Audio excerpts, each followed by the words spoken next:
Hello everyone. आज का जो हमारा टॉपिक है that is structure of microsporangium. Topic को स्टार्ट करने से पहले क्या आप बता सकते हो कि ये माइक्रोस्पोरेंजियम सिंगुलर स्ट्रक्चर है कि प्लूरल स्ट्रक्चर है? जरा कमेंट बॉक्स में बताओ कि माइक्रोस्पोरेंजियम एक सिंगुलर स्ट्रक्चर है कि प्लूरल स्ट्रक्चर है।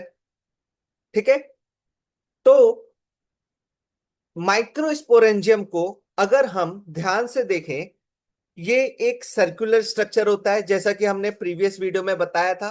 और अगर आपने वो वीडियो नहीं देखी है तो आई बटन पे क्लिक करके उस वीडियो को आप फिर से देख सकते हो।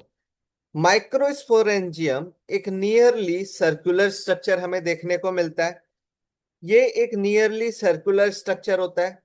इस स्ट्रक्चर के बाहर की तरफ भी कुछ स्ट्रक्चर होता है और इस स्ट्रक्चर के अंदर की तरफ भी कुछ स्ट्रक्चर होता है। जब हम इस स्ट्रक्चर के बाहर की तरफ के स्ट्रक्चर को देखते हैं तो हम उसको वॉल्स कह देते हैं। ये जो एंथर होता है, इसकी जनरली 4 लेयर्स की वॉल्स हमें देखने को मिलती हैं। इसकी हमें 4 लेयर्स की वॉल्स देखने को मिलती हैं। कौन कौन सी, जरा ध्यान से देखो। ये जो आउटर 3 लेयर्स हमें दिखाई दे रही है, ठीक है, आउटर 3 लेयर्स ये इनकी वॉल्स हैं। कैसे, एक एक करके देखते हैं। ये वाली जो सबसे आउटर मोस्ट लेयर हमें दिखाई दे रही है, इसको हम एपिडर्मिस कहते हैं। एपिडर्मिस कहते हैं। उसके अंदर वाली जो लेयर दिखाई दे रही है वॉल्स की, उसको हम एंडोथीशियम कहते हैं। एंडोथीशियम कहते हैं। और इसके अंदर वाली जो लेयर हमें दिखाई दे रही है, इसको मिडिल लेयर कहते हैं। मिडिल लेयर कहते हैं। एनसीईआरटी कहती है कि ये जो आउटर 3 लेयर्स होती हैं ये एक फंक्शन को परफॉर्म करती हैं, that is protection. Protection, outer 3 layers performs the protection. इसकी एक और वॉल की लेयर होती है जो कि बिल्कुल बिल्कुल माइक्रोस्पोरेंजियम से जुड़ी होती है। इसको हम टैपिटम कहते हैं। टैपिटम कहते हैं। और टैपिटम के लिए एक बहुत ही स्पेशल लाइन लिखी हुई है यहाँ पे, that that tapetum cells possess dense cytoplasm and generally have more than one nucleus। इसका dense cytoplasm होता है। dense cytoplasm होता है और more than one nucleus होता है। more than one न्यूक्लियस होता है। कैसे मोर देन वन न्यूक्लियस होता है, इसको समझने की कोशिश करते हैं। मान लो ये एक टैपेटम की सेल्स है। मान लो ये एक टैपेटम की सेल्स है। ये दूसरी सेल्स है, ये तीसरी सेल है। और ये दो सेल आपस में जाके फ्यूज हो जाती हैं। तो क्या होगा?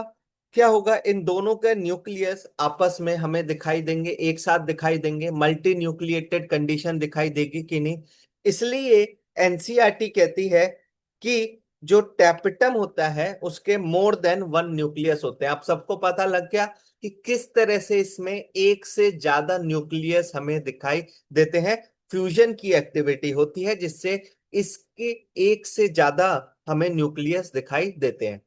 थोड़ा थोड़ा इनके फंक्शंस के बारे में भी देख लेते हैं। एक फंक्शन तो हमने देख लिया यहाँ पे, जो एनसीईआरटी ने बताया है, बस हम उसी फंक्शंस की बात करेंगे। हो सकता है किसी और जगह और भी फंक्शंस लिखे हों और भी ज्यादा डिटेल में दिया हो।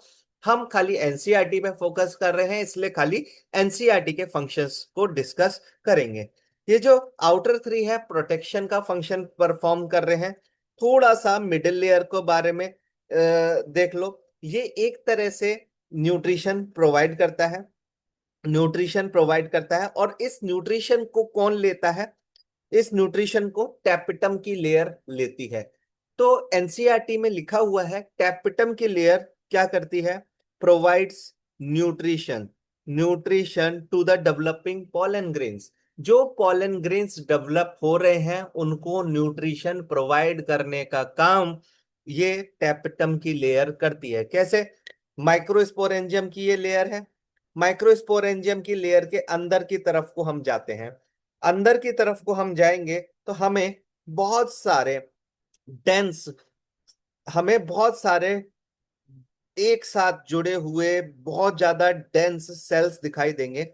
इन सेल्स को हम स्पोरोजिनस टिश्यू कह देते हैं, क्योंकि ये एक सेल नहीं है, कई सारे सेल्स हैं एक साथ जुड़े हैं, तो हम इनको स्पोरोजिनस टिश्यू कह देते हैं, स्पोरोजिनस टिश्यू कह देते हैं। और यही स्पोरोजिनस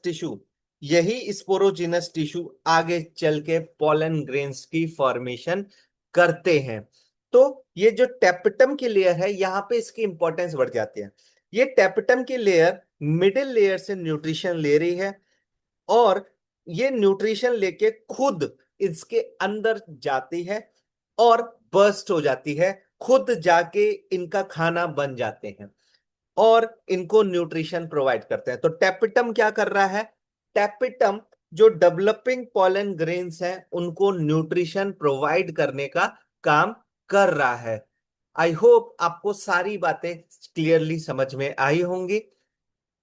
नेक्स्ट जो हम टॉपिक देखेंगे दैट इज माइक्रोस्पोरोजेनेसिस, मतलब कि पॉलन ग्रेन्स का डेवलपमेंट किस तरह से होता है, इसको हम डिटेल में देखेंगे अपने नेक्स्ट लेक्चर में।